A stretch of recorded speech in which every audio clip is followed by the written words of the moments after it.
Chapter 101, Minisode 3, Slice of Life. And I completely forgot to... I forgot to do my little opening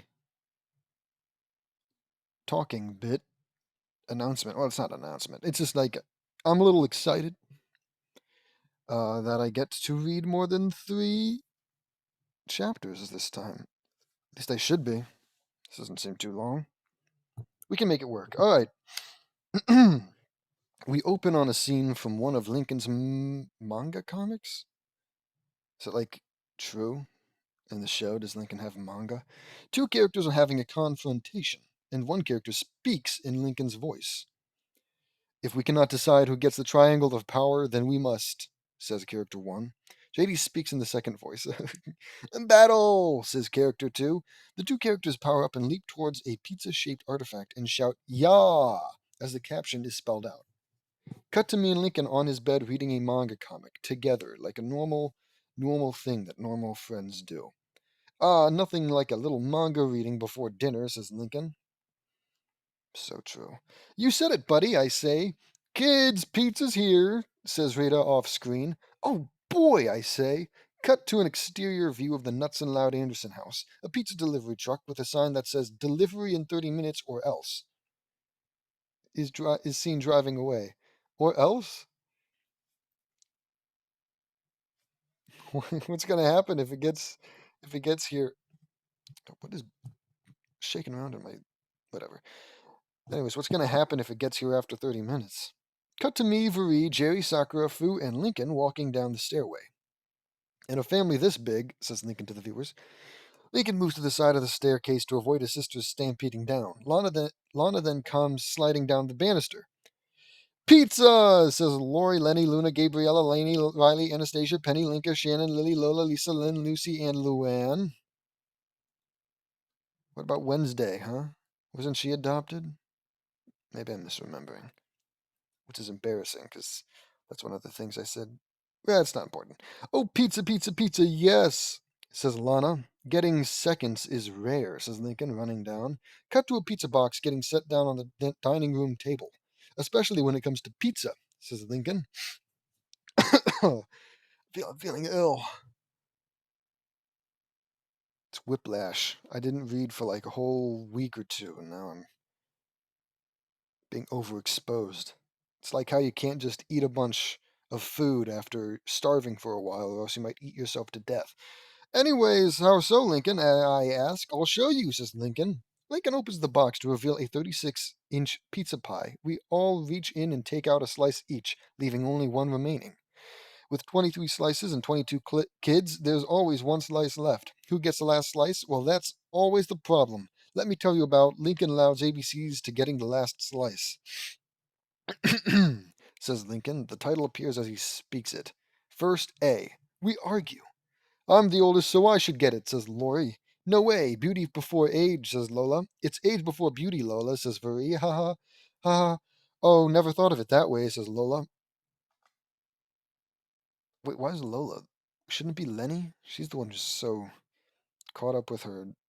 No, wait, because she's the princess, I think. You'd think I know by now. Oh, then I guess I should get it, says Lana. You don't need it. You'll just eat your boogers instead, says Lynn. That's gross. True, says Lana. I wish we could share it. Oh, shut up, Lainey. I wish we could share it, but it's one slice and it wouldn't get us much, says Lainey. Hey, how about you guys just order a second pizza? Mr. Billionaire, millionaire, multi-mansion, 7 different families all living in the estate at this point. Like, you can't afford another pizza. You can buy everyone a pizza, their own pizza. Is this going to be another grape-flavored popsicle chapter? Where it's going to be revealed that Lincoln has an entire box, an entire, I don't know, fridge or oven full of pizzas. And he says, you can have them, but only if you're really nice to each other, especially Lincoln. Anyways, this is bad news any way you slice it. Ha ha ha ha, get it? says Luann. Very funny, Luann, says Lily in bold. Who said that in the original? Whatever. Ahaha, good one, Luann, I say. Pizza is very good. Okay. But I don't know if we should fight over the last slice, says Jerry. I feel like there's something in my throat this whole time. I love pizza, but I prefer tea and crumpets this time of day, says Gabriella, who, I guess, the whole time has just been a British caricature. You know, one giant stereotype. I love tea and crumpets. Oh, jolly good. Top of the morning. No, that's Irish. Whatever. Uh, it just goes to show how much JD understands the complexity of characters. I love pizza too, but I think I should get it, says Shannon. Okay, that's weird. A character that was introduced, a new character to this, a character that is part of the revamping, is being kind of selfish, small little negative character trait. You don't see that enough in this fanfic. I know. Oh my God, I'm messing it up. I know. What? Oh, it's like having an idea. I know. I'll just contact the spirits and have them decide, says Lucy. Dude, dinner's kind of crazy with a spooky little girl like you, says Luna. Luna, that's not nice, says Sakura. I agree, but we can split the slice, Sakura, says Fu. Good thinking, Fu, says Sakura. Perhaps I can use my calipers to equally measure us all apiece, says Lisa. Who needs caterpillars? Right. Who needs caterpillars? All we have to do is split it evenly, 40 out of 40. 40-40. Oh, that's what she's going for, says Lenny. It's 50-50, Lenny, says Marie. Really? Lenny asks. That she's right, Lenny, says Riley. Remember, she's here. Everyone but me, Marie, and Lincoln are still arguing in the background with various speech balloons indicating random objects as if they are cursing. Okay. Arguing never works. So if we... What is... There's a giant piercing pain in my skull. It has that effect on me.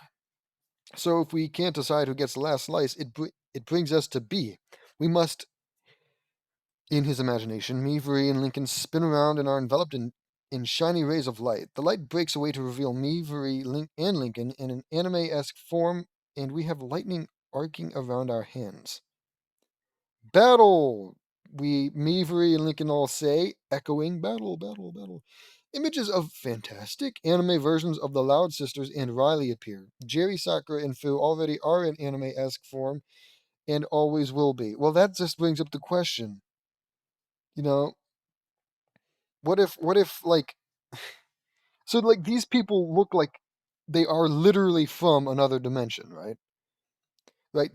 The all the Loud kids are done in the Loud House style, look vastly different to all the Naruto characters who obviously look like the Naruto style. They're anime-y. So like in a world where like humans, like normal looking real life people are introduced, they would just look normal, right? It would just be like a 3D meat person surrounded by a bunch of 2D characters, whatever. It's just unimportant. We shout as we circle the pizza slice and jump for it. Cut to the exterior view of the house. Kids, there's no need to fight, says Lynn Sr. off screen. Cut back to the dining room. The kids, in reality, are piled on top of each other from their fight. Lynn Sr. shows them a second pizza box and opens it. Oh, Eureka! We got a second pizza box for free, says Rita, off screen. Of course, we always forget about C. Coupons, says Lincoln. Good thinking. And if that fails, I have a backup factor. Magiswords! Actually, maybe that should have been the solution to begin with. Otherwise, there wouldn't have had to have been a fight, would there have been? James? Can't think that far ahead, can we, though? The kids zip out of the scene, causing the one slice to drop to the floor. I grab it and eat it. Wonderful. The end. Another mini-sode fanfiction done. I've been wanting to do this one for quite a while, but I didn't know how to plan it until I started the mini-sodes. Let me know what you all think. See, I hated it. See you all next time. One of many done. Chapter 102. Minisode 4, Deuces Wild. Note, this takes place before the Battle of the Sweet Spot. Alright, that's interesting. It's like, what, 100 chapters back?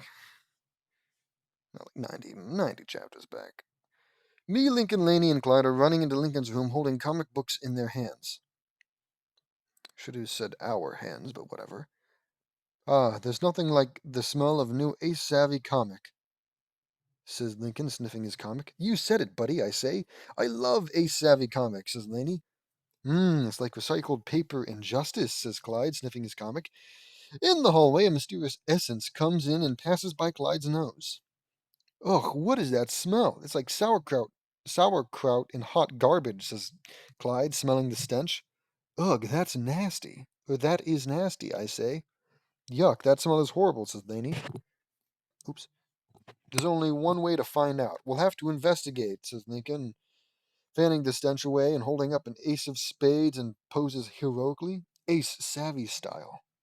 The ace of spades wipes out wipes out the city. Wipes to the city at night as Lincoln as ace savvy, me as the king of flaming hearts, whoever the hell that is, Lady as Lady Solitaire. Oh, that's what it is. Because it's like, deck of cards. Clyde is the one-eyed Jack. Enter the crime scene. Yep, so.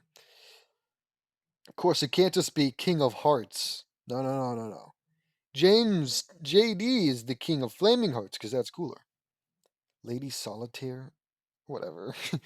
I wonder if those are like actual things.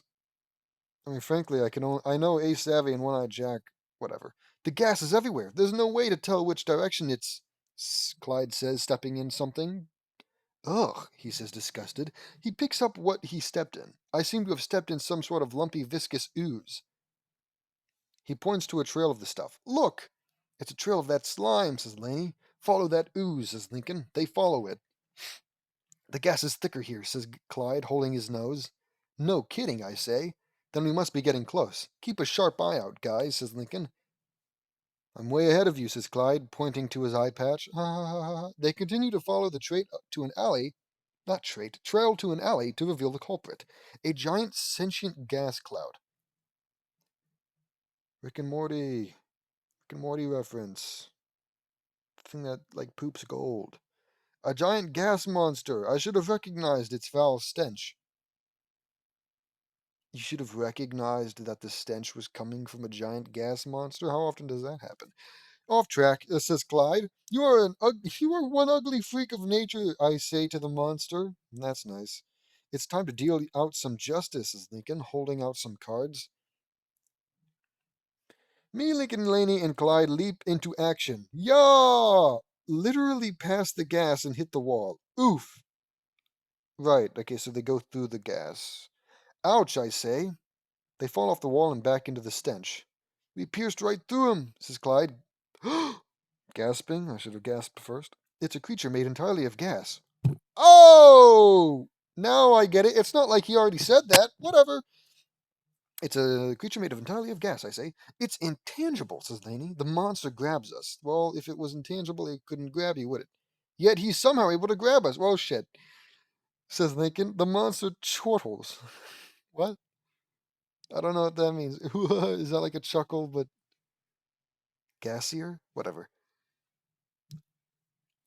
Looks like we have to fold, says Clyde. This game's not over yet. Jack, it's time to call in. Lincoln holds up more cards. The whole deck. The cards reveal the high card, the 11 of hearts, the knight club, the joker. Oh, like tarot cards?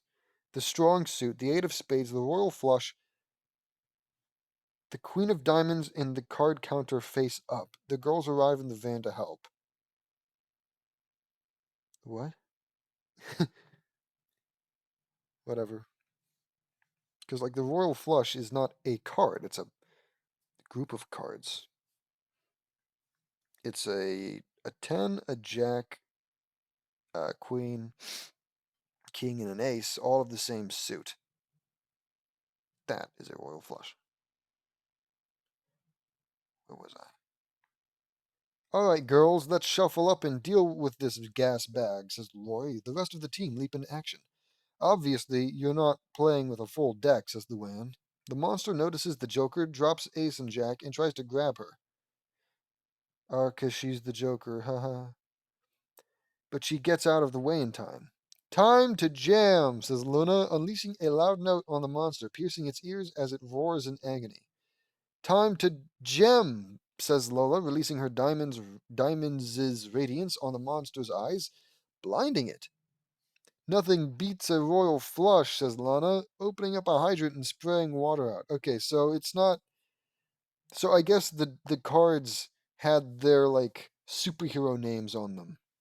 I suppose. Whatever. Water sprays out. This water will suit you just fine, says Lynn, holding up a manhole cover and reflect the water. The monster gets hit with the water and its face is all messed up. The 11 of Hearts' yeah, the 11 of Hearts' sash snares the gaseous gossamer ghoul. I really dig what you're wearing, says Lucy. It really makes your eyes pop, says Lenny. The two of them tug on the sash extra tightly and squeeze the monster as a container comes underneath the monster's position.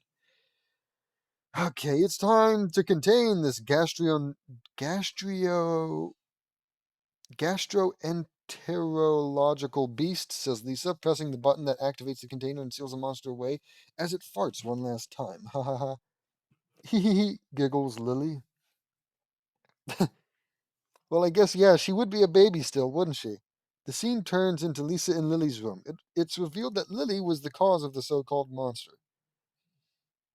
Thanks to all of you, the world can breathe easy once more. The gas monster is contained and Lily has a fresh diaper. It's just weird, knowing what happens. When the chips are down, I can always count on my sisters to help save the day, says Lincoln to the viewers. You said it, buddy, I say. I'm glad we could help out, big brother. I'm going to cough.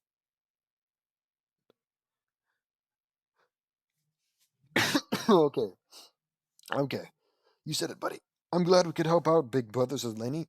Kids, time to take out the trash. It's really piling up down here, says Vita from downstairs. Ha ha ha.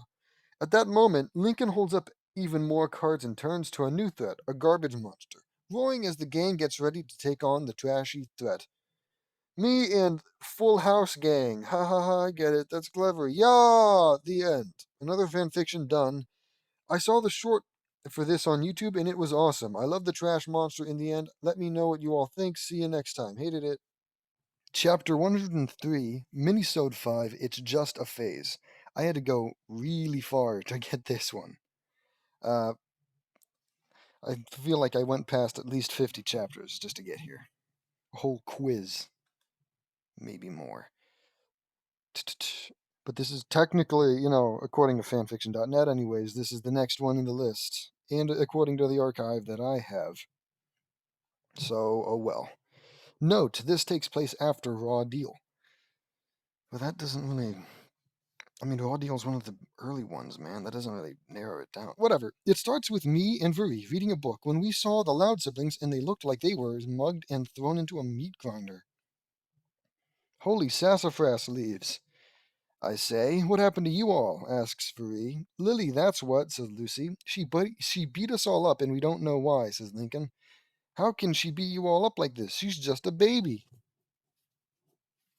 All right, then I guess it happened before she turned in. All right, so it happened after Raw Deal, but before she turned into an. Whatever. It's worse than that, says Laney. We were in front of Lynn Sr. and Miss Rita, who were sitting on the couch. Lily is a monster, says Lenny. She hit me, says Lisa. The cursing, says Lynn. Cursing? She's the devil in disguise, says Luna. She ruined my coffin, says Lucy. She hit me with my paints. She hit me with my paints, says Laney. Lock her up, says Lola. Lynn Sr. and Rita laughed at this. I one ha away from calling the cops on Lily, says Lynn. Oh, kids. Lily is just going through a normal stage commonly known as the terrible ones. Isn't it called the terrible twos? I ask. Yes, it's just a phase and she will be over it in no time, says Lynn Sr. And we have proof to show you all, says Vita. They showed us a photo album and ow, my eye. And in it was pictures of what the Loud Sisters were going through were like going through the terrible twos. Lori's excessive flatulence, you, and blaming others, says Rita. Lori farted a lot and she was blaming Fenton the feel better fox. Lenny's fashion crimes, says Rita. Lenny made a bad Victorian-era dress and is in timeout. That's not really... I don't think that's warrants a timeout, but whatever. Luna being too loud. But you're all loud, ha ha ha, says Rita. Luna is screaming at the top of her lungs. Luann's drive-by pieing, says Rita. Luann is riding her bicycle, and she throws a pie into the mailman's face.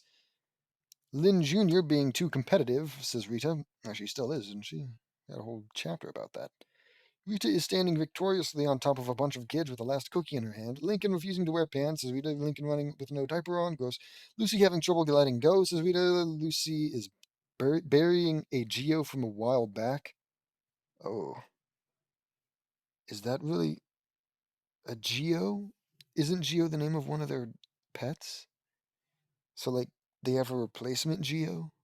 I don't think that's really like a terrible phase thing. I think that's more like she's sad her pet died. Oh well. What do I know? She's the edgy one. Lainey painting on the walls, says Rita. Lainey splattering paint all over the walls. Lola and Lana giving the castle loud a new facelift. Okay. Says Rita. Lana covered one half of the house with mud, and Lola covered the other half of it with soap suds and bubbles. And Lisa with her experiments, says Rita. Lisa created a crazy fusion animal. Wow, you all were so cute back then, and you all did some silly stuff, says Furry. Yep. So, like we said, it's just a phase. All of you go through it. So will Lily, says Linge Sr. I'm having a stroke. Dad, minus myself, we literally still do all that, says Lori. She is in denial, I say in my head. What? Lori? Lori's in denial? I mean, you all do. Well, I guess not, actually. I don't think Lainey would still paint on the walls. Whatever. You mean to tell me Lily's reign of terror will never be over? Exclaims Luann. Lock her up, says Lola. Everybody calm down. After all, she's just a toddler. How bad can she be? Asks Rita. We found out the hard way. The hard was, as Lily locked the door, and we saw that she readied her punching fist and was gonna destroy us. Pooh-pooh, says Lily. Uh-oh, says Marie. Run for your lives, I say. I yell. Everyone fend for yourselves, says Lynn Sr. The sounds of violent crashing, punching, and more was heard as the screen faded out. The end. Another mini-sode done. This was a strange one. The terrible twos are no laughing matter. It's a stage in every baby's life where they rebel against their parents and it drives them crazy. It's times like these that I'm glad I don't remember what I was like as a baby. Huh. He doesn't ask what we all think, and he doesn't say see you next time. Strange. Oh, right. Chapter 104, Minisode 6, Nightmare. Note, this takes place after Cream of Life. I've probably read that one. No. Can't really tell, though, because I've had to go through a lot of future chapters, in order to get to this one. Okay. Oh, I also found out that I can do this. Which is... I mean, there's less clutter. But I can't really look at the pictures because I don't know how to get out of them. Here, wait. You know what? We'll figure it out right now. See, escape doesn't work. Backspace, delete. Control. Tab. What? Whatever. I can't click on anything. Exit full screen. That's not what I wanted. So yeah, that's... I don't know. If you want it to be like that, go ahead and tell me in the comments below, but for convenience sake, and it's not that bad clutter-wise. I do think... Oh, we can do dark mode on this one. That's nice. Okay. Well, I don't think there's a dark mode on the other version, so let's just do it like this. So, where was I? 2:30 a.m. Lincoln was sleeping and he was thrashing around in his bed and sweating hard. No, no, says Lincoln. Lincoln was dreaming a horrible scene. He saw everyone in his family turning against him and saying some horrible things about him. Here. I'll get through all these and then I'll look at the picture. Dreamland Sr. and Rita looked at Lincoln with incredible disdain. We never wanted a son, says Dreamland Sr. and Rita. I'm yawning. We literally hate you, Lincoln, says Dream Lori. Who's Lincoln, asks Dream Lenny. I hate everything about you, I guess, is how that's supposed to be sung by Dream Luna. Looking at you is enough to wipe the smile off my face, says Dream Luann. I guess that's kind of like a joke, unless it's not supposed to be. Dreamland Sr. It's Dream colon Lin, not Senior, sorry. It's Dream colon Lin Jr. colon. So Dream, Minecraft Dream, I have to assume, is saying Lin Jr. I wouldn't even waste it. Whatever, I'm being stupid. So I wouldn't even waste a Dutch oven on you, says Dreamland Jr., which is, that is actually kind of mean. Like getting Dutch oven is already like a bad thing. You're not even worth it at that point. That's awful, man. Horrible thing to say. You're worse than the Black Plague, says Dream Lucy. We despise you, says Dream Laney. Oh, Dream Laney. I didn't see her in the picture, though I tried not to look too hard. Of course, I assume it's of the normal Loud House and not of the Laney Loud House. Whatever. Blag, says Dream Lola. Yeah, what she said, says Dream Lana. You're the lowest life form of life I can imagine. You could have just said dream. You could have just said life form. Whatever. Says Dream Lisa. Raspberry. Oh, ew. I hope that sounded all right. Says Dream Lily. No, no. I love you all, says Lincoln. Okay. All right. Yeah. Who who made this? Was it James? Did JD make this? Oh, he can do anything but draw, I guess, but probably not. Come on, this is straight up the kid's drawing. Well, no, better drawing than I could do.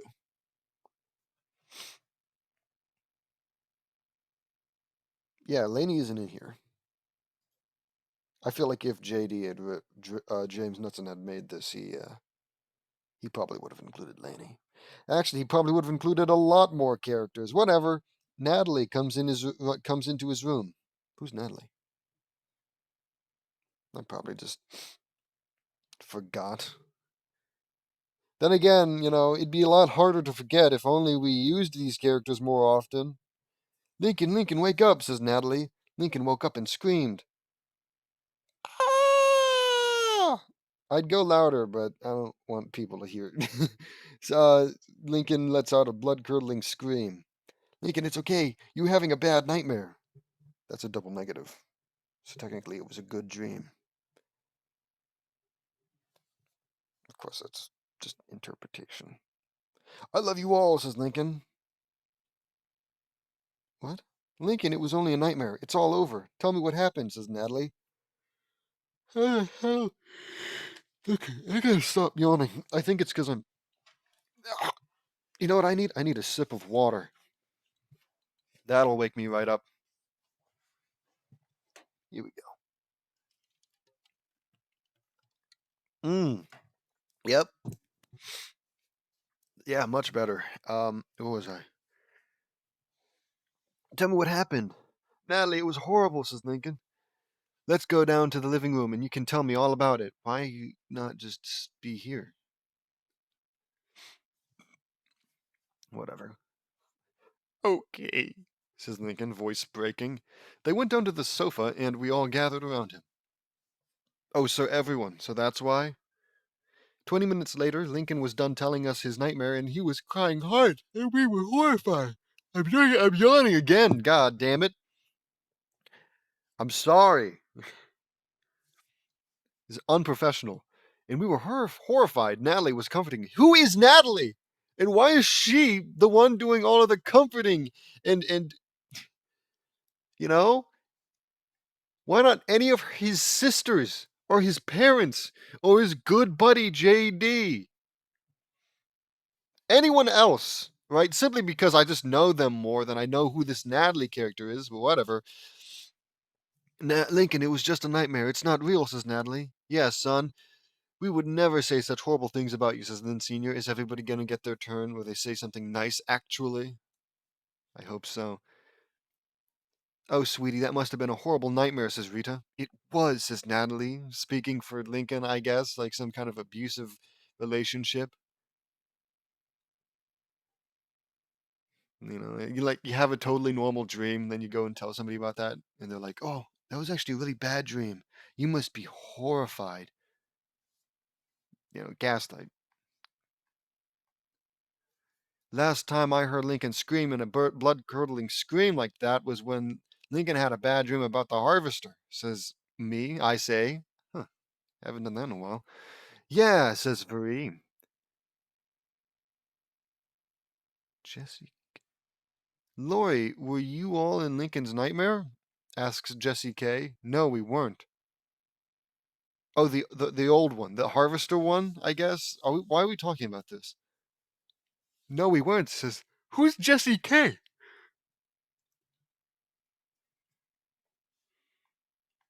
Jesse Knudsen, maybe. I don't know. J.K. No, we weren't. Answers Lori.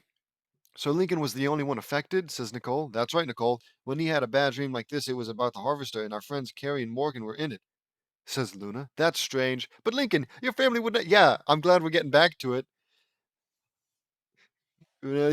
Topic of the chapter. Maybe we should stay on it. Anyways, your family would never say things like that, says Natalie. Yeah, bro, it's not in our nature, says Luna. It's true, Lincoln. I may enjoy the darkness, but hurting you is something I would never do, says Lucy. Oh, that's so sweet. I would never do that to you, Lincoln, says Lainey. Me neither, Lincoln, says Lana. Linky, I'm sorry you had a bad nightmare, says Lola. Me too, says Penny. Oh, good lord. Nightmares can forever scar the individual for life and can have lasting after effects. We have to do our very best to help our brother, says Lisa. That's right. Linky, it was a bad dream and it's not real, says Lenny. Most of us gasped. What? Most of us gasped? What? There's more in my head than just air, says Len. Cause what Lenny said was so profound and intelligent. I don't know how dumb Lenny is in the show, but is her understanding that dreams not being real such a shock that most of you gasp? Whatever. Getting not important. Besides, she should be super smart by now, seeing as that's one of the first things to have happened in the entire fanfic. But we forget. We forget. Just don't question James Nutson's writing chops. Natalie, what did you know? How did you know that I was having a horrific nightmare? Lincoln, I have a special power that makes me completely one with the dream world, and whenever one of my friends or family is having a really bad nightmare, I just know, says Natalie. Well, I've learned something about Natalie.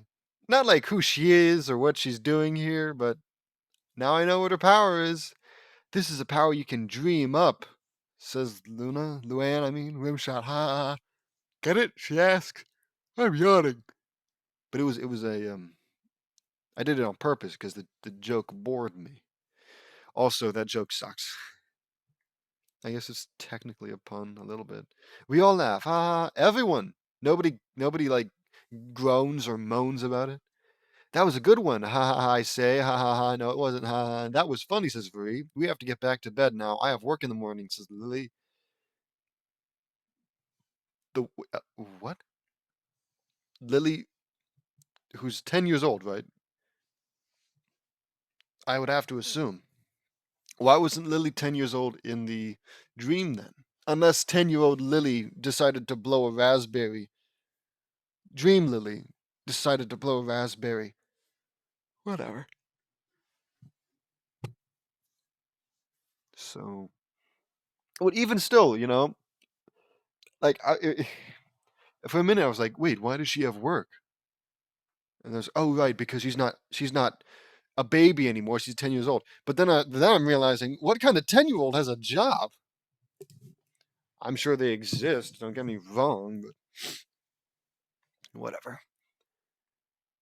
I have work in the morning. Yeah, sorry you had a bad dream, Lincoln, says Lori. Will I be all right? Asks Lincoln. Well, I don't know, dude. Do you feel all right? It's a bad dream, Lincoln. It's not real, says Lincoln. Yeah, says Janine. Who the hell is Janine? Who are these people? Janine? Maybe this is after taking place after one of the future chapters. Because I swear I've never heard of anyone named Janine. That or I've forgotten, which is entirely possible. But whatever. Yeah, says Janine. Okay, says Lincoln. Let's get back to bed, says Natalie. We go back to sleep, and Lincoln had a much better dream in this time. That's so awesome. 7:30 a.m. At breakfast, Lincoln came down and as I was making pancakes. Hey, buddy, how did you sleep this time? I asked. I had a much better dream than the last one, says Lincoln. Well, that's a relief. I'm making pancakes for everybody. Everyone, I mean, I say. Eddie was with me making his famous omelettes. And you haven't lived till you try one of my omelets, says Eddie. We sat at the table and ate breakfast 20 minutes later. These are literally good pancakes, JD, says Laurie. Thanks, Laurie, I say. And these omelets are delicious. They really bring some excitement. Rimshot, ha ha ha, get it? Asks Luann. Yeah, it's better. I guess you could, I don't get excited about eating omelets. Hell, I don't really get excited about eating a lot of. That's not untrue. But you could have just said something easy like they taste excellent. It's always such weird ways that he chooses to make these puns. They a lot of the times they do technically work out, but there's a lot easier, a lot better options available. Who gets excited about omelets? Meavery, Vince, Eileen, Lincoln, Linka, Lynn Senior, Rita, and Lily. Lily with 2 L's. I don't suppose that's. Wait. No. Just, for a minute, I was like, wait, is there like Lily with 1 L and Lily with 2 L's and Lily with 2 L's has the job? No, it's probably just a misspell. And Lily laughed and everyone else sighed. That was a good one, says Eileen. Ha ha ha ha, that was funny, says Eddie. Thanks, Eddie. Your omelets are awesome, says Luann. Thanks, Luann, says Eddie.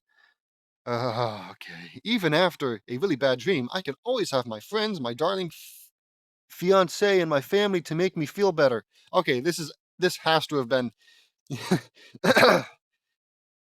I guess Natalie is his fiance, maybe, and my family to make me feel better.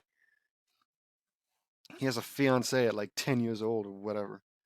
You said it, buddy, I say. The end. Another minisode complete. I got the idea for this one from Sith Vampire Master 27's Lincoln's Worst Nightmare on DeviantArt. Okay, so that's who made it. I wrote a chapter for it in my books at home. What does that mean? So, wait, does he have an actual hard copy, paper copy of the Loud House Revamped? Or does he have a whole nother version of this chapter? Right? I wrote a chapter for it. It's possible. I gotta break into his house and steal the books when I run out of fanfic to read. Anyways, great job on a great drawing, man. Well, who am I to critique something that I could never possibly do? But at the same time, if you get no criticism whatsoever, you'll never improve. So I'm going to say it right now. Your drawing looks like a kid's drawing. And frankly, you should just choose different source material. Unless you're a kid, I guess. But it's been what? This was in 2018? It's been 7 years. By now, you should have grown out of the Loud House Revamped. I'm the Loud House, I mean. You can't outrun the Loud House Revamped. Anyways, great drawing, man, and thanks for the idea and inspiration. Nightmares are a horrible thing in the dream world, and they can scar you for life because of the fear and horror that they cause. We all have them, and they are not pretty. Let me know what you all think. Hated it. See y'all next time. Scar you for life? What kind of dreams, nightmares are you having, man? I mean, obviously I don't remember any of my nightmares, but clearly they haven't scarred me. Oh, maybe. I want to talk about scarring, just read the Loud House Revamped. Heyo. Okay. Well, with this chapter, this will officially have become the most chapters in one audiobook as of, today. Who knows, maybe at some point I'll manage to read like 10 chapters in a row. And, this isn't the last one. I've got time, man. I've got time. So, chapter 100 and, my back, 105. Minisode 7, Van Hangout. Note, this takes place after Sound of Silence. I think I know that one. Meavery, Eileen, Laney, the Eds, and Lincoln are enjoying some quiet time in Lincoln's new tree. Yes, okay. So this is the one where Lincoln got those earplugs or whatever, headphones, whatever they were, and then he couldn't hear anybody, and a bunch of stuff happened, and at the end he gets his own little treehouse where he can go to get away from it all, ignore his family. If I'm correct. Maybe I'm wrong. Boy, Lincoln, your new treehouse is awesome, says Laney. It sure is, says Lincoln. Yeah, I built it for Lincoln as a little sanctuary for some quiet time, I say. It's great, JD. Thank you. Thank you, says Lincoln. You're welcome, Lincoln, I say. It's really cool, Lincoln, says Ed. I wish we had our old hangout van to go with it, says Eddie. Hangout van, I ask. It was an old van we had in the Peach Creek junkyard. It was a van that was our hangout, says Double D. It had awesome shag carpeting and a nice waterbed, says Eddie. I remember that, says Ed. Oh, look, an image. How fortuitous. Is that the right word? Whatever. Also, probably should have brought this up at the start, but I've found that I can switch back to dark mode since the text is no longer in black for some strange reason. I remember that, says Ed. I think I know what you're talking about. How could you? How could you possibly? Whatever, I say. The next day, after everyone was getting breakfast, I fly into the backyard and I was carrying an old van. Hey guys, look at this, says Lana. They all rush over and saw the van I was carrying. I set it down on the ground near Lincoln's treehouse. Oh my god, it was an old purple retro-style van with flames on the sides with a drop of water-shaped window. Oh, yeah, and the tires are gone. Well, one of them is. It's a sick van, dude. Anyways. There, I say, the loud kids came out. This is an awesome van, JD, says Lana. Thanks, Lana. What the fuck, dude? Don't thank her. This isn't yours. Right? You didn't make it. All right? You didn't even, it's not even like, oh, you found it and you called dibs. No, it's the Eds. Why would you even say that? Why are you thanking him for finding something cool? Why would you assume that, you know, if some guy said, like, I mean, if some guy came up to me and he said, "Hey, look, I found this diamond in that trash can over there," I wouldn't say, "Oh man, great diamond, dude." No, I'd say, "Hey, man, that's pretty lucky. Good for you." It's not like I assume he made it.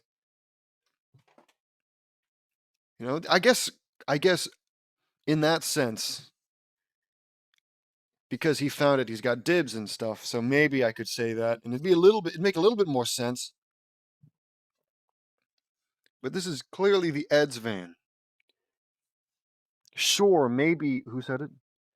Lana. Yeah, maybe Lana doesn't know that, but James definitely does. JD definitely does, and he had no right. Whatever, man. The littlest things, man. It's the littlest things to me. This is an awesome van, JD thinks Lana. Where did you literally what? Where did you literally get this, JD? What kind of stereotype caricature, teenage girl saying literally all the time? Nobody talks like that. Whatever, asks Lori. I got it from Peach Creek Junkyard in Atlanta. Eddie said that he wished they had their old hangout van to go with Lincoln's treehouse. I answer. That's right, I heard him say that, says Laney. Luna looked at the inside. Frankly, why would I care about some stupid, dingy, smelly, worn-out van that was in a junkyard when I live in the Nuts and Loud Anderson estate? No, actually, the Eds don't. The Eds live down the street or some... Unless at some point they got assimilated and I didn't even realize. um,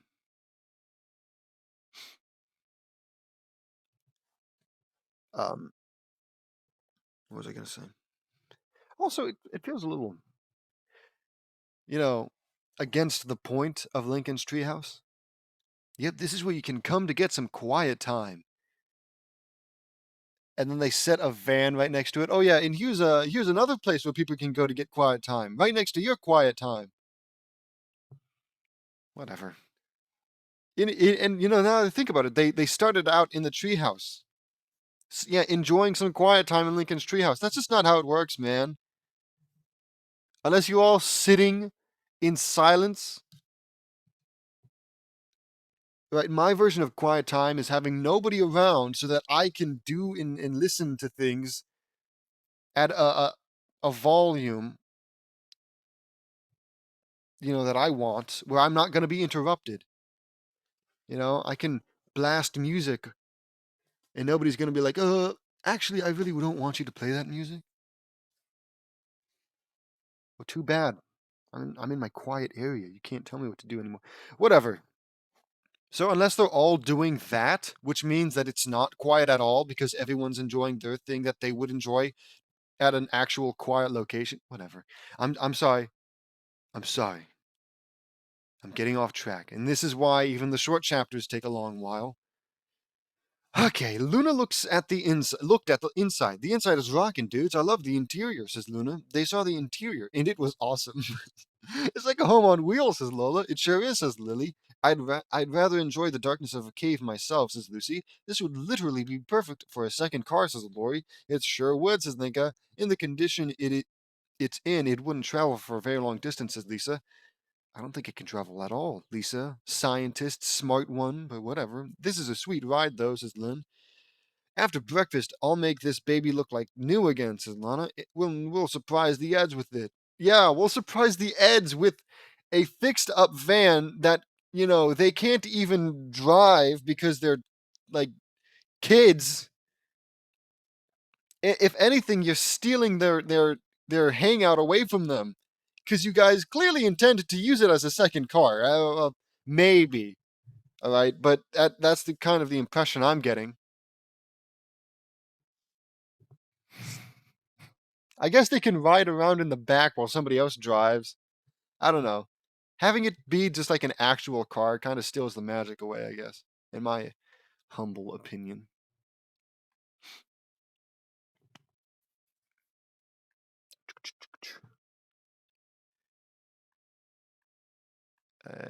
And we'll surprise the Edge with it.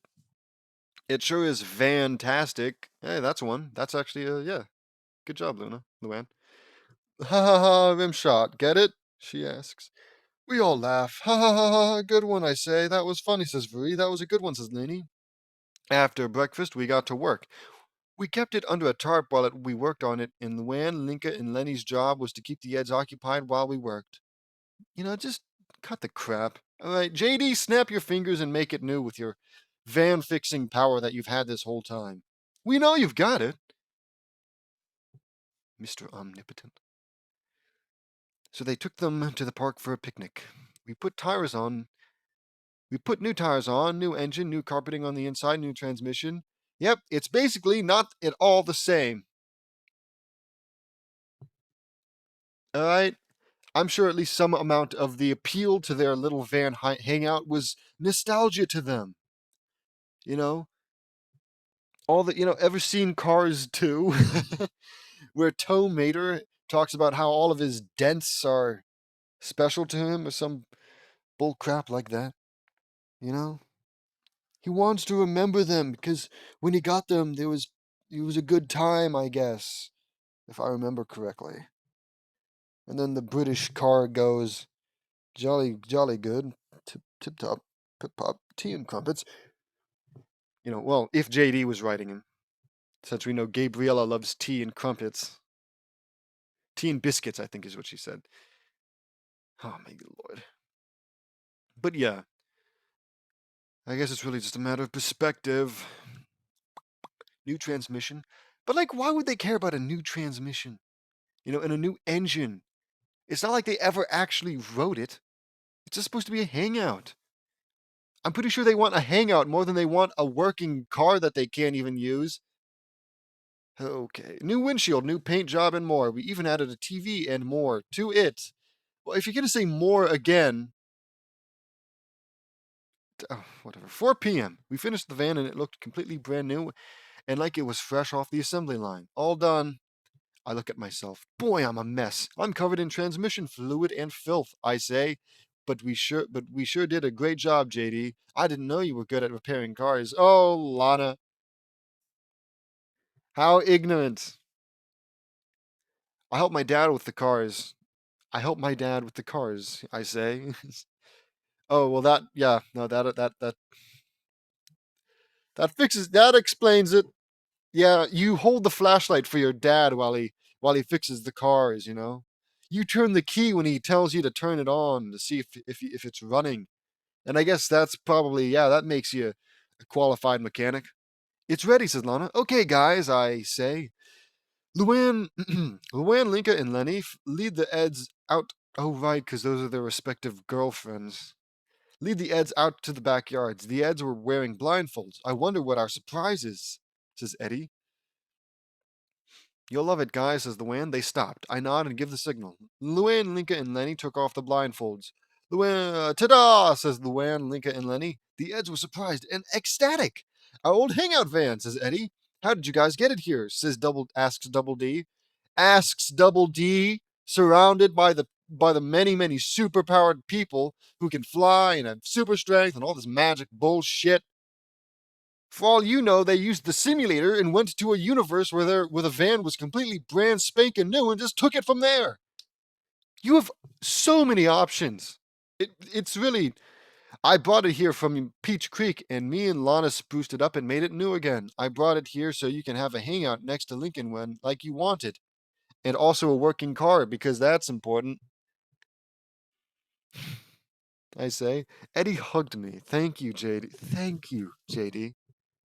No problem, buddies, I say. They went into the van and it was all brand new. Eddie honked the horn and it played La Cucaracha. This is awesome, guys, says Eddie. Glad you like it, Eddie, says Lana. This is much better than before, says Nanny. By the way, Eddie, how did you find this van? I ask. We were living out Ed's favorite movie, Robot Rebel Ranch, and we found it in the junkyard, says Eddie. Oh yeah, I remember that, says Ed. This van is like our special pad, says Double D. I can believe it, says I say. We also put in this old can phone for you to talk to Lincoln. Yep, because it's not a quiet place, a nice little quiet getaway, unless you've got a direct hotline to the person inside. Whatever. Talk to Lincoln. There was a can phone system attached to Lincoln's treehouse. Cool, says. I've always wondered if that actually works. Anyways, cool, says Ed. Just like old times, says Double D. It sure is, says Eddie. The end, another mini-sode complete. I've had this one on my mind for a while. Why does he say that? I swear, every single chapter, he's like, oh, I've wanted to make this one for a while. It's weird. What don't you want to make? Which chapters do you make just spur of the moment? Show me those. Anyways, I didn't know where to place it. The van the Eds used in Ed, and Eddie was an awesome car. Let me know what you all think. Hated it. See you all next time. Chapter 106, Minnesota 8, Songs in the Storm. This takes place before Lake Bottom Trouble. I'm not sure. I think that may have been one that happened after. A future chapter.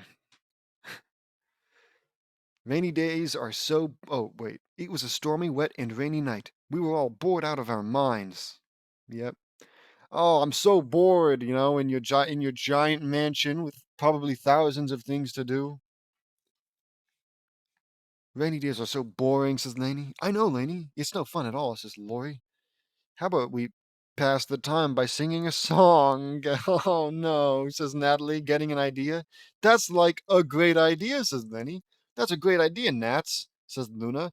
Thanks, Luna, says Natalie. In the living room, Natalie had a microphone ready. A song played, and there was an illusion of a lighthouse shining on the coastline in the middle of a violent storm. Oh man, I don't wanna. Whoa, that's so cool. Good lord. Oh, good lord, there's a lot. Oh, singing divinely. Well, no promises.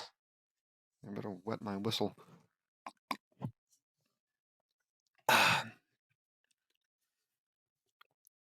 If I ever decide to read a fanfic again, I'm going to make it the explicit. Alright, the explicit. I've already forgotten what I was going to say. Whatever. I'm going to make it a rule that if I'm to read it all, I at least get to skip the songs. Okay? Because song form doesn't, like the rhythm of a song doesn't translate over so well on paper. If I like, excuse me, I wonder if this is an original JD. Oh my lord. Wait a minute. Can I just play these? Oh no, it's an instrumental? Wait, so I get background music, but I don't get the actual song? Ready for the Storm. It's a Celtic song that tells us about.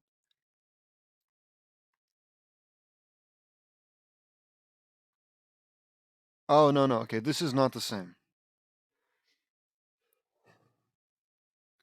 The waves crash in and the tide pulls out. It's an angry sea, but there is no doubt that the lighthouse will keep shining in the night to warn the lonely sailor. The lightning strikes and the wind cuts cold through the sailor's bones to the sailor's soul, till there's nothing left that he can hold except the roaring ocean. The waves. You see, the issue is, yeah, I'm supposed to be like a very, this is a girl singing. A girl, a very divinely singing girl. I don't even have a normal good singing voice as a man. But I'm supposed to pass myself off as a divinely singing. I don't know how old Natalie is, but she's probably. I hope she's not old, since she's apparently Lincoln's fiance. Unless Lincoln got a age boost at some point. Not impossible. Okay. Well, screw it. So I went ahead and took the liberty of listening to the song that this is, but that this is. Lo and behold, it's not an original, which is too bad. And I've come to the conclusion that James has absolutely butchered it. I mean, some lyrics are just straight out incorrect. Like, I don't know why he put I'm. Okay, he said, I am ready for the storm here. Yes, oh, ready, I'm ready for the storm. No, it's I am ready for the storm. Yes, oh, ready, I am ready for the storm. I'm ready for the. It's small things until you get to this part. This part that I've highlighted and this part completely swapped. They should be in the opposite. They should be swapped in order to be correct. But no, I mean, hardly matters, I guess, because I think I know how to sing it. But every second I spend and not doing this, I'm gonna forget. All right, so yep, always nice. All right, singing divinely. Oh, I wouldn't call it that. The uh, the tempo. I gotta remember the tempo. The waves crash in and the tide pulls out. It's an angry sea, but there's no doubt that the lighthouse will keep shining in the night to warn the lonely sailor. Oh God, I've forgotten. Okay, that's just the first part. We can Oops. The lightning strikes and the wind cuts cold through the sailor's bones to the sailor's soul, till there's nothing left that he can hold except the roaring ocean.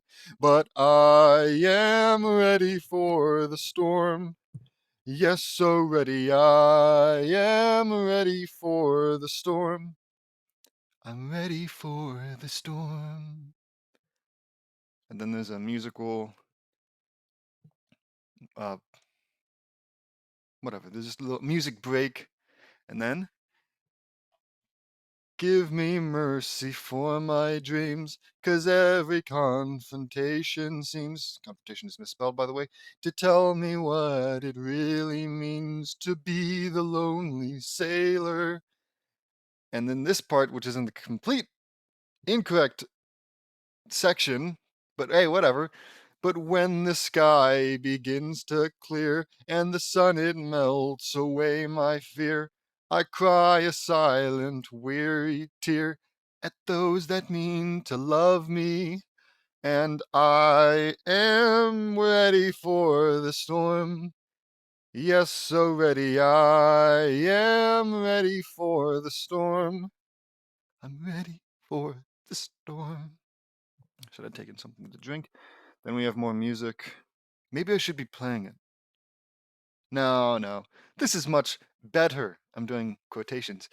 And distance, it is no real friend. And time will take its time. I hate that lyric. And you will find that in the end, it brings you near the lonely sailor. I forgot how to read that part.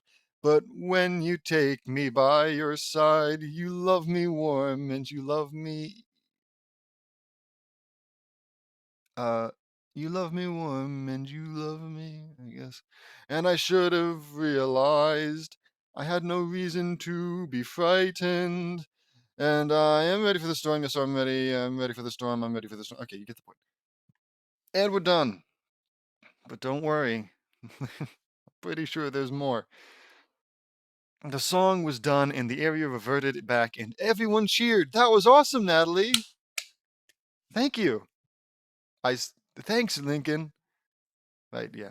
That was awesome, Natalie, says Lincoln. Thanks, Lincoln. That song was called Ready for the Storm. It's a Celtic song that tells us about the dangers of being a sailor in a violent sea storm.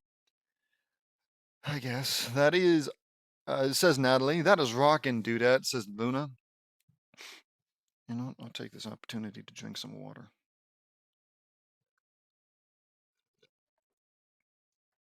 It's delicious.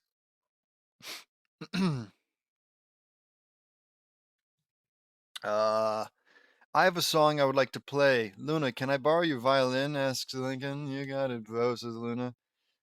Okay, so, usually I don't do this, but this time I'm recording not just my mic, but also my computer's audio. So when I click this, you should be able to hear it. So we'll do that because this isn't a yeah. This isn't a song, it's just music. Luna got her violin and gave it to Lincoln. Lincoln was playing Nearer My God to Thee, one of the most gut-wrenching songs of all time, and the last song they played on the night of the tragic sinking of the Titanic. Alright. Here, maybe I can put it on in the background. Oh, maybe not.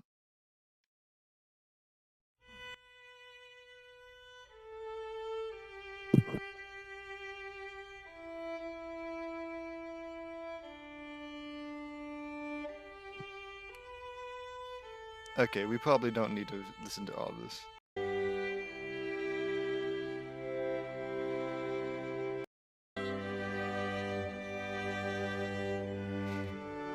It's so beautiful.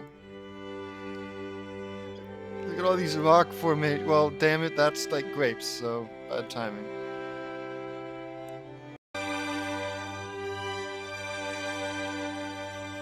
I hope this is playing. Otherwise, I'm basically, you know, to you, I'm just looking at a bunch of images in silence. Right, how's it end? Beautiful, wonderful. All right. Yeah, that was great. Lincoln was playing it really well, and the room became some of the most beautiful landscapes in the world, and the most tranquil and peaceful. Yeah, like the YouTube video. When Lincoln was done, his siblings were crying, and we were in tears. That was so beautiful, I say. Oh, Lincoln, that was literally the most beautiful song I've ever heard, cries Lori. Totes, cries Lenny. Oh, Linky, cries Carol. Linky, that was amazing, says Lily. Who's Carol? No, I know I know who Carol is. Why is Carol calling Lincoln Linky? That's weird. Why is everyone calling him Linky? Whatever. Linky, that was rockin', bro, cries Luna. Oh, Linky, cries Lola. I know that song all too well. It was Nearer My God to Thee, one of the most gut-wrenching funeral songs of all time, and it was the final song they played during the tragic sinking of the Titanic in 1912. It means that even though I am near death, God will always be with me to the end, says Jessie K. Wonderful. Yeah, I know I was tearing up. Oh, goody, another one. Okay, if they provided me... Okay, we'll get there. We'll get there. That's right. When we brought Jack back to the... Brought Jack back to... Okay. A little bit of a peer into the future here. I suppose this implies that they go to the Titanic and save Jack. Huzzah! Somehow I get the feeling they didn't save too many others. No, actually, it's either they only saved Jack or they saved the entire ship, and as thanks, the ship was gifted to JD for doing, for being for doing such a good deed, for being a hero. Anyways, we brought Jack back to the world. I decided to practice playing this song. So I would practice with Luna's violin in secret for it. Yeah, because you can't get your own violin, Mr. Millionaire. Says Lincoln, that was really well done, buddy. I say, yeah, says Lincoln. That was amazing, bro. I'm so proud of you, says Luann. That song was my Grandpa Jimmy's favorite song. Great, more JD lore. I say, let's play one more song, says Natalie. Okay, only one more though. I hope that's it. I know just the one. I learned this from World of Warcraft, Wrath of the Lich King, says Nicole. Nicole stood ready, and the song played. The area turned into a frozen wasteland on the planet Azeroth, and a vicious battle was taking place, singing divinely. Okay, so this looks like a different language. Hell, it might even be a made-up language. But yeah, even if I knew how to sing this, chances are I wouldn't, because they gave us the video right here. Isn't that convenient? Last to retreat, even so in death. Oh, this is gonna be awesome. Here, maybe I should try. Does it play when I exit out of it still? No. Here, I'll sing the first lyric. Comelito equinas orbitus lacuna od hun al corac boda boda rancashel detrimentum edo sola diates. I think I'm nailing it. And Cariner Thanagor, Morak Ingalor, Morak Gorum, Palaam Ravali and then I think it repeats. All right, but let's hear a professional.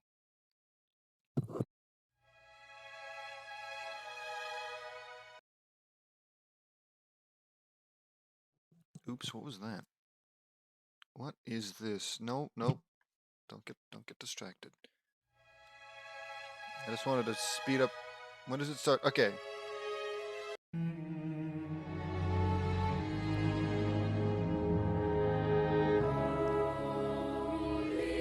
Oh, it's like choir singing. Shit. Equinus. Oh wait, maybe. Wait. There's an idea. I can read the English translation. Steed stalwart. Okay, well that doesn't really roll off the tongue, does it? Companion, I mourn your loss. Maybe I'm supposed to sing it slower. You were the first. Fuck! Even in death. Last to retreat. Even so in death. Alas, I'm not doing this.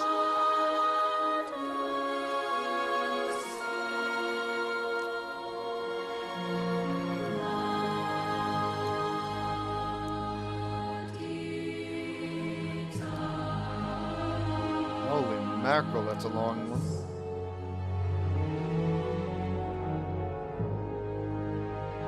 Oh yeah, we don't have all three. On Caraner, Thanagor, more Archangelor. May he reign forever. May his strength fail him never. This is fail him never? I guess that means the same thing. Alright, and then it repeats. We get the idea. Yeah. Oh, I need to. On her last lyric, Nicole holds up her sword. Nicole's sword glowed blue, and she was incredible. I guess. The song ended, and everyone cheered wildly. Nicole, that was amazing, I say. Thanks. Oh. What? Oh, no. What? Damn it, dude. I don't want to find out like this. Thanks, Dad, says Nicole to JD. How could that have even happened? Because there's no way, right? It's like, oh yeah, he had sex with Marie, she got pregnant, and then she gave birth. No. Most likely, it's like a future thing, you know? This is his kid from the future. Like with what happened with the Boruto, I think. Anyways, that song is one of my favorites from World of Warcraft, Wrath of the Lich King, says Nicole. Nicole and I have played that game, and it was awesome, says Lincoln. I've been giving Lincoln some awesome tips in a lot of video games. They don't call me the goddess of video games for nothing, says Nicole. Sick. Yeah, I believe it. That was amazing, says Vri. It sure was, says Linka. You think you can give me some tips, Nicole? Asks Lily. Sure, Lily, says Nicole. Later, the storm cleared up and we went outside to play and have fun. The end, another mini-sode complete. This one appeared out of the blue for me. Rainy day. Oh, so this one. Look at that. I asked in the last one, I think, one of the last ones, I asked what a chapter would look like if he just did it on a whim. Because, you know, in every single chapter, I swear, he says, oh, I've been planning this one for a while. Whatever. Rainy days can be boring and no fun at all. I love rain. You know, that's why I love rain and why I love winter and snow. Well, granted, I want to go out and play in the snow because snow is awesome. But anyways, you know, on days like those, very cold days, very rainy days, you get to lie inside and you just feel so cozy. You know, that's my take. My take's the only good take. I've decided it. No fun at all. Let me know what y'all think. Hated it. See you all next time. Let me know what y'all think of my singing. You know, ever since the Moana chapter, I think I've been getting better. See you all next time. World of Warcraft belongs to Blizzard Entertainment. Chapter 107? Right? Because we got to Minisode 2 at chapter 100. And obviously 2 plus 7. Yeah, I'm pretty sure this is chapter 107. Minisode 9, Loud House News. So they're going to do a little news roleplay thing. Theme song plays. This is Loud House News. Good afternoon, everyone. I'm JD Knutson, and welcome to another series of great reports done for one of the most chaotic families in Michigan, the Loud House. Do you think this is like them playing a little game, or if like they're seriously implying that people are so interested in the Loud House that they just dedicate a news station to whatever. The most chaotic families in Michigan, the Loud House. We now go over to Lori Loud live at the scene. Lori Loud here, live at the scene, I say. Lori Loud here, live in my room in the Loud House. I do most of my time texting to my sweet boyfriend Roberto Santiago. I call him Bobby or Boo Boo Bear. Awesome. He moved away to the big city, and in the future, I will be moving to the big city to be with Bobby in college. Back to you, JD, says Lori. Thank you, Lori. We now go over to our favorite fashionista, Lenny Loud, I say. Like Lenny Loud here, I am the fashion designer of the Louds, and my favorite color is zebra. All right. I do all kinds of fashion designs and all kinds of favorites, and all kinds of favorites are the plaids and more. It's totes trending right now. Back to you, JD, says Lenny. What is this? What is this chapter for? Is it an introduction to the Loud House? Yeah, like I need it. 107 chapters in. Well, technically more if you're going off of the Loud House Encyclopedia Wikia page. You know, this is probably like chapter 200 something at this point. But in the actual fanfic, 107 chapters in, you should probably know all of the Loud sisters. At least what they do. I lost my place. Back to you, JD, says Lenny. Thank you, Lenny. Always a pleasure. Things are now getting loud in the Loud House. We now go over to the loudest of the Loud siblings, Luna Loud. I say, thanks, dude. Luna Loud here, and I am working on my latest song. I am called the loudest sibling because the rock and roll bug is on me, and it will never let go. My idol, Mick Swagger, says says it's about having fun. Back to you, JD, dude. Strums guitar. Yeah, says Luna. Yeah. And now I know who Luna is, thank God. Ha ha ha ha! Thank you, Luna. Now we're following a breaking news story. Luann is now going on an April Fool's rampage, and she has a lot of pranks in store for her family. We now go live to Luann Loud, now showing us what she's going to do. Wasn't this, like, fixed? There was no note at the beginning of the chapter saying, oh, this happened before whatever chapter removed Luann's evil side. Excuse me. But yeah, so, like, whatever, who cares? Luann Loud here, reporting in, JD. Muahahaha. I'm now going to unleash a hot sauce water balloon barrage on Lori, says Luann Loud. Says Luann. I don't need to say Luann Loud. Luann loads a makeshift catapult with lots of balloons full of super spicy hot sauce, and she pushes it into Lori's room. Hey, Lori, says Luann. Lori saw Luann. These will spice you up, says Luann. Luann fired the hot sauce water balloons, and they pelted Lori, and some hot sauce got in her mouth and on her eyes, and she was screaming as fire bursted out and burned her eyes. No. Looks that really burns. Looks that really burns. Wahaha, get it? Back to you, JD.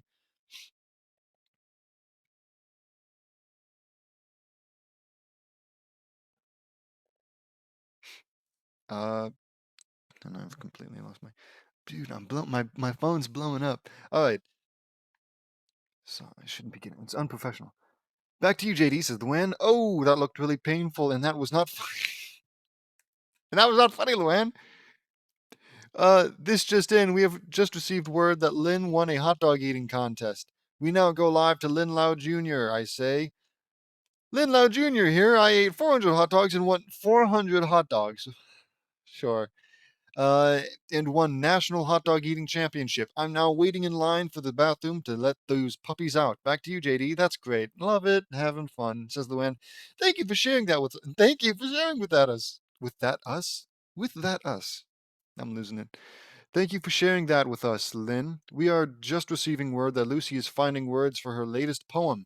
We now go to Lucy Loud. Thank you, JD. I call my poem report.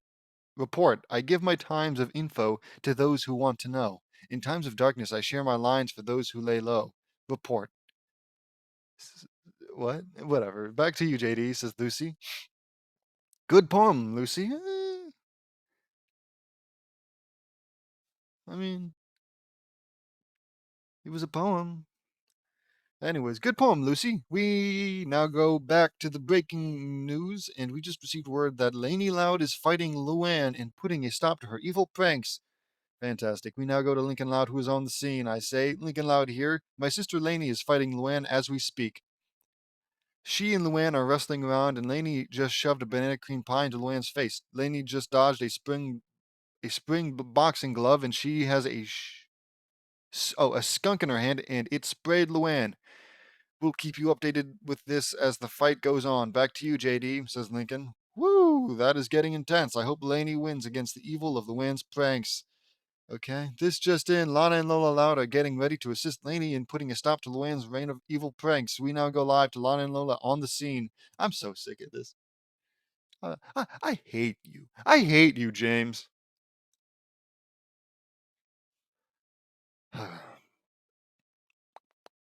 Lana and Lola, Lana Loud here. I am preparing mud bombs, bear traps. You're preparing okay, whatever. Cartoon logic. Who gives a shit? Snare traps and pitfalls for Luann. Yeah, punji sticks. Because we all know maiming and killing is the only reasonable reaction to a nasty prank. Whatever. Okay. The pitfalls are filled with rotten eggs and they smell awesome. Alright, says Lana. Lola is in a hazmat suit. I have a raw sewage hose ready for Luann. That's disgusting. Alright, look.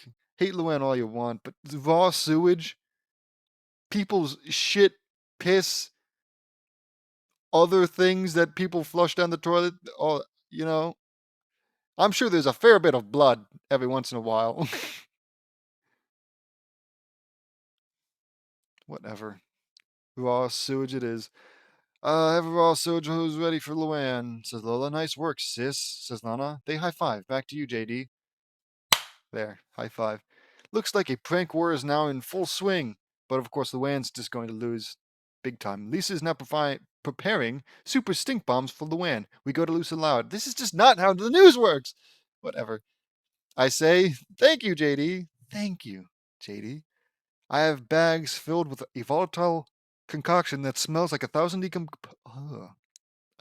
decomposing corpses, a little morbid, and this formula is for the stink bombs I'm making for Luann. Well, yeah, I assumed. It's also enhanced with Lily's dirty diapers. Poo poo. So this is happening before? How about you mention that next time? There wasn't a note, was there? Theme song plays. No, there is no note saying, oh, this happens before Lily turns into a 10-year-old. At least that explains it. Unless for some reason Lily, as a 10-year-old, said poo poo and they still have her diapers for some ungodly reason.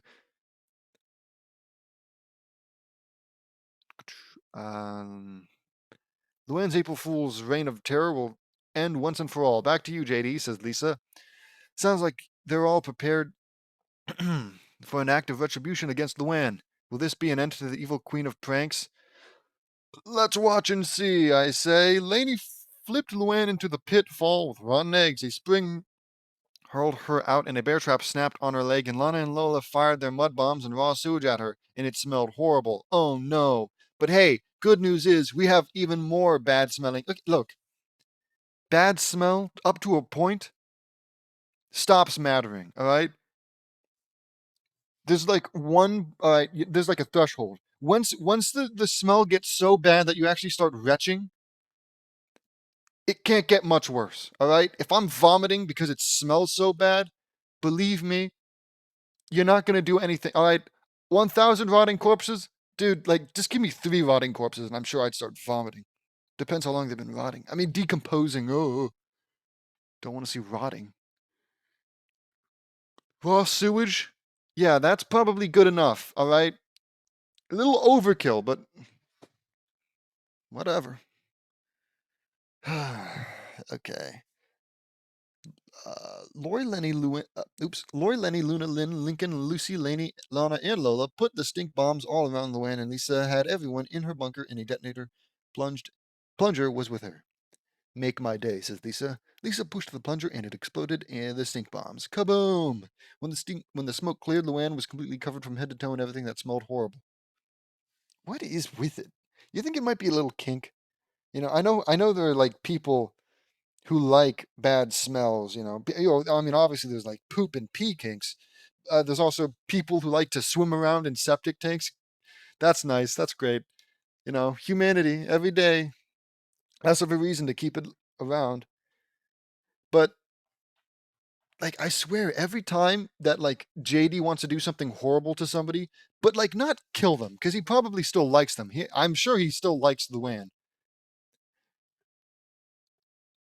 So instead of like punishing them with death, He makes them smell real bad. Whatever. Almost done. We're almost done. That was intense. I have a feeling that Luann is not going to like that at all. I say, really? Luann doesn't want to be covered in shit? Because, that is what's happened. You've literally covered your sister in shit because she got hot sauce in one of your other sister's mouth and eyes. Granted, getting hot sauce in your eyes sounds like nightmare, but I don't know. Whatever. No, because she was going to do a lot more awful pranks. If not for... The Louds came out of the bunker and they were in hazmat suits and they were glaring at Luann, who was puking. Right, yes. Hate her more now that she's in like this awful state, puking her guts out because of the horrible smell. You literally deserve this, Luann, says Lori. Totes. You have been asking for this for a long time, says Lenny. Your pranks go too far, brah, says Luna. We've had it with your pranks, Luann, says Lynn. Yeah, maybe now you've learned your lesson about why your pranks hurt, says Laney. Yeah, says everyone. Guaranteed, Luann ain't fucking listening. All right, a little too preoccupied vomiting, a little too overwhelmed with the smell. I know I wouldn't be. It's dictatorship, Punish the most minute offenses with the greatest consequences to guarantee that they never do them again. Whatever. That's right, young lady, and from now on, you are never to do any pranks on April Fool's Day ever again. We're taking away your pranking supplies and stuff on the last week of March, says Rita. Great, so you've taken away a piece of her personality? Also, mind you, what the hell is this? Why are we doing this? That's just not how it happens. She stopped doing her evil pranks when you separated her evil side from her. Isn't that what happened? Whatever. Well, JD, Luann, the evil queen of April Fools, has been defeated and she will never terrorize us on April Fool's Day, says Lincoln. Amen to that. Well done, guys. Well, folks, you've heard it in witness to the defeat of evil Luann, Evil Luann Loud, the queen of Jesus, the queen of April Fools. Her reign of terror has been silenced forever. That's all the time we have here. Until next time, this is JD Nutson of Loud House News. Good night. The end.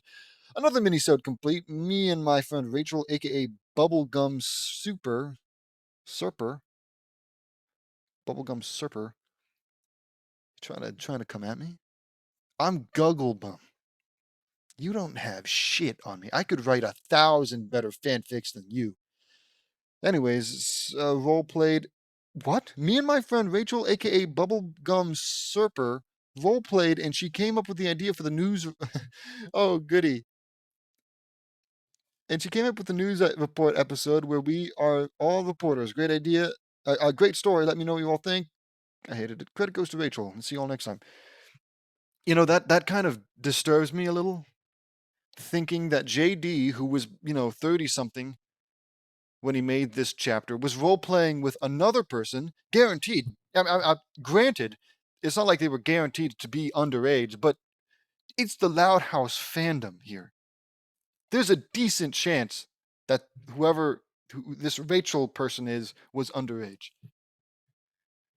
I guess if it's not, inappropriate, there's not too much harm being done, but it's definitely a little weird for an adult man to be role playing with potentially a minor. Anyways, okay, so I'm not sure if the minisodes stop after the 9th minisode for in the Loud House wiki, where I have been reading the recent chapters, and I will go back to them after I finish the minisode saga, just because I can't be bothered. I have to go through one by one, scrolling through all the chapters. I have no idea if and when I'm going to find another one.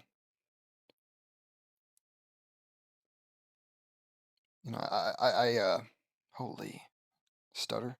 Anyways, I resorted to just typing in 007 James Dean, which is his username on the Loud House wiki. And then I typed in the chapter name. And that worked for Minisode 9, but it didn't work for Minisode 10. So I'm just going to assume that Minisode 9 is the last Minisode that you can find on the Loud House Wiki. So I'll just finish it up here in my, I guess, in the, what do I even call this? I guess it's the archive, isn't it? But yeah, I'm currently looking at the chapter via the whole Loud House Revamped download that I've got. I'll finish up the minisodes and then I'll go back to the wiki page, since that one has, pictures. Love pictures. And then after that, I'll come back here. When I get to chapter 432 or whatever, when I run out of chapters there, then I'll come back to here. Anyways, chapter 108, Minisode 10, The Dark Stanley Carnage. Note this takes place before Tricked. I have no idea. Meavery and the Loud Kids were telling ghost stories around a campfire. And the kids found the skeletons of dead rock stars in the closet, says Luna. But we weren't scared at all. That's not scary at all, I say. Go figure. No, it wasn't, says Vuri. You guys are being dicks, you know that? That's right, says Lincoln. You want a scary story? I've got one. I hold a flashlight under my face. Here, I'll do that too. Yep, there we go. I'll keep that on, unless it gets in my eyes, which it kind of is. I hold a flashlight on my face. It's the story of the Dark Stanley Carnage. Thunderclap, I say. Oh, I don't say it's a story of the Dark Stanley Carnage, I say. And then there's a thunderclap. Thunder. I don't think I'm going to like this one, says Laney. The story takes place in Springfield. Uh-oh. Oregon. Okay. At Springfield Elementary School, years ago, Stanley DeGroot was a chef that worked in the cafeteria. I say. Scene turns into the story. All the kids made fun of him because he never graduated from Massachusetts Institute of Technology. I narrate. Stanley, no degree, 2 credits short of MIT. Taunting laughter. Ah ha ha ha ha ha. Taunt the children, taunt the kids. That's just, I mean, like, I guess, but hey man, he's still smart enough to have gotten into MIT. Better than I can do, probably. Then again, I have to try. I should. No, too much money. You'd have to be like really, really smart in order to get into MIT and then have them pay for your tuition and all that. It was really stupid and humiliating. But then one day he went homicidal. I narrate. Stanley's eyes turned red with pure evil. He picked up a cleaver and put a new entree on the menu. He chased down the kids and cut off their heads. Then he served them in the delectable little dish called Kids' Head Soup. Did anybody eat it? I doubt it. I say, Mwahaha. Dark Stanley tastes the soup. Needs more more girl. Mwahaha. He laughs. Scene reverts back to the campfire. The kids and Vuri screamed, really, really, and surprisingly, Mr. Grouse heard the story too, and he screamed. That's a really scary tale, JD, says Mr. Grouse. Does he actually think that's scary? I hope not, but seeing as this is a self-insert, it wouldn't surprise me. I know, Mr. Grouse, I say, humble as always. What happened to him? Asks Lori. They executed him for capital murder and buried him in an unmarked grave. But the next day, the whole cemetery was gone. No, I'm scared. I say. Everyone but Vuri screamed in fear and ran back into the house. Why not Vuri this time? Vuri screamed the first time. Whatever. That was a really scary story, JD, says Vuri.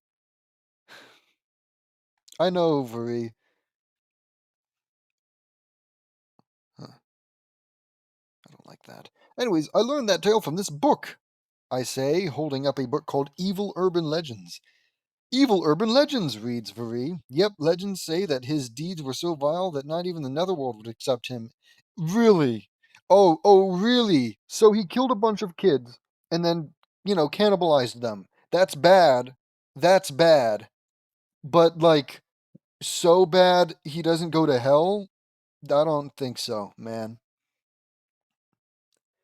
I'm pretty sure Hitler's in hell. And, I mean, I'm pretty sure he did. Even if what he did wasn't bad in like as bad in his methods, there's definitely something to say about the sheer quantity that he killed. But whatever. Hey, I've got no proof. Anyways, even the netherworld would not even the netherworld would accept him, and his evil ghost still haunts Springfield Elementary to this day. I say. That was a great story, though, JD, says Rita. I guess. Thanks, Miss Rita, I say. Grouse came. Mr. Grouse came. Good job telling that. What is this? Mr. Grouse, good job telling that tale, JD. I was there when it happened. It was 50 years ago today, says Mr. Grouse. Oh, fantastic. Flashback. I was working as a volunteer security guard at this. What? A volunteer security guard? Is there such a thing? I feel like a school security guard should have, like, proper training and not be a volunteer. Whatever. Anyways, security guard at the school when I saw Stanley killing all those kids. When you saw Stanley killing all those kids, he killed 75 people that day, and me and him got into a terrible fight. He chopped me in the arm, and I hit him in the head with a billy club and knocked him out. I got him arrested and sentenced to death. He vowed to get revenge on me from beyond the grave, so I moved away from Springfield here to Royal Woods. Flashback ends. Just fucking what? Even what? What the hell is this? How does he know? What? Whatever. I can't. Whatever. Sure, yeah, Mr. Grouse.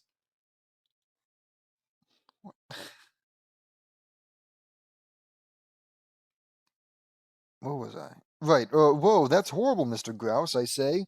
Yep, here's the scar, says Mr. Grouse. Mr. Grouse exposed himself to Jay. I'm just kidding. Mr. Grouse revealed a huge scar on his right arm that was 6 inches long. That's a doozy, says Vuri. Jumping candy corns. That's a hefty scar. I'm sorry to reopen old wounds like that, Mr. Grouse, pun intended. Well, you don't seem that fucking sorry if you're making puns, you dipshit, I say. It's all right, JD. You didn't know, says Mr. Grouse. Glad you're all right, Mr. Grouse, says Rita. Thanks, Rita, says Mr. Grouse. He went back home. We then hit the hay. The end. Another minisode complete. I got the idea for this from the episode. The idea for this one from the Simpsons episode Yokel Chords from season 14 in 2007. The story of the Dark Stanley murders was one of the craziest things I've ever heard in the series, but it was a cool one. Bart did a great job with telling that story. Let me know what you all think. So that's why it sucked butts, because it was, mm, you know, s- animated sitcom comedy level horror story. Of course, it's not told by a kid. Of course, it's not gonna be scary. Whatever, cartoon logic. See you all next time. Oh, wait, let me all know you all think. Hated it. See you all next time. The Simpsons is owned by Matt Groening and 20th Century Fox and Gracie Films. Great. Oh, wow, this was great. Loved it. I don't even. Just like the completely unprompted, unimportant Mr. Grouse was there when it happened. I guess it's not an evil urban legend, is it? No, no, no. Legend. I'm mixing that up with, like. Well, no. If it really happened, then it wouldn't be a legend, is it? Yo, whatever. I'm done. We're done. Like and subscribe.